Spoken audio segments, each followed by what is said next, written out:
સમયે તમે શું શું કરી શકો એ તમારે કહેવાનું છે બરાબર હવે તમારે તમારા વિચાર કરવાના છે બોલો આમાં શું થાય આ શું શબ્દો શું કહેવા માંગે છે વિચારો વિચારો શું શું નવું થાય શું બેટુ નાનો હતો તે ખૂબ જોશી હતો બસ તમે બતાવશો વાક્ય બનાવ્યું હા એ પણ થાય હજુ વિચારો આ શબ્દના વિરુદ્ધાર્થી અથવા સમાનાર્થી બનાવી શકાય હા આ શબ્દો આપેલા છે એના વિરુદ્ધાર્થી અથવા સમાનાર્થી અર્થ આપો બીજું શું થાય ફકરો અને વાક્ય બનાવી શકાય આ શબ્દોનો ઉપયોગ કરીને ફકરો બનાવો વાર્તા બનાવો એવું થાય બીજું શું થાય આ શબ્દ પરથી વાર્તા કે ફકરો કે કોઈ કવિતા એવું બનાવી શકીએ વાર્તા ફકરો કવિતાની રચના કરો પછી ચલો વિચારો વિચારો વિચારો બીજું શું થઈ શકે કંઈક નવું જ છે કંઈક અલગ જ છે તમે બધા કહો છો એ બધું બરોબર છે એવું બી થાય પણ હજુ બી કંઈક થાય ચલો પાર્થ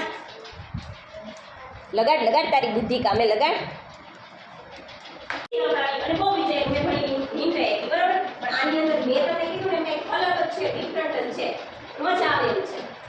ચલો બેટ ટુ એટલે ઇંગ્લિશનો બેટ આ ગુજરાતીનો બેટ હવે અલગ થશે ના એટલે ગુજરાતીની ના અને નો એટલે ઇંગ્લિશની નો બંનેનો અર્થ શું થાય સેમ સમજાયું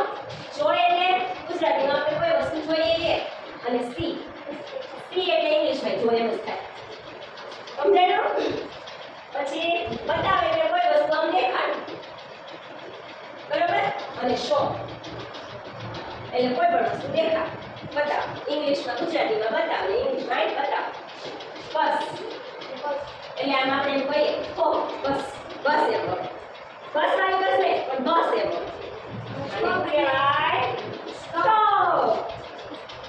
તમારે બધાને ધ્યાન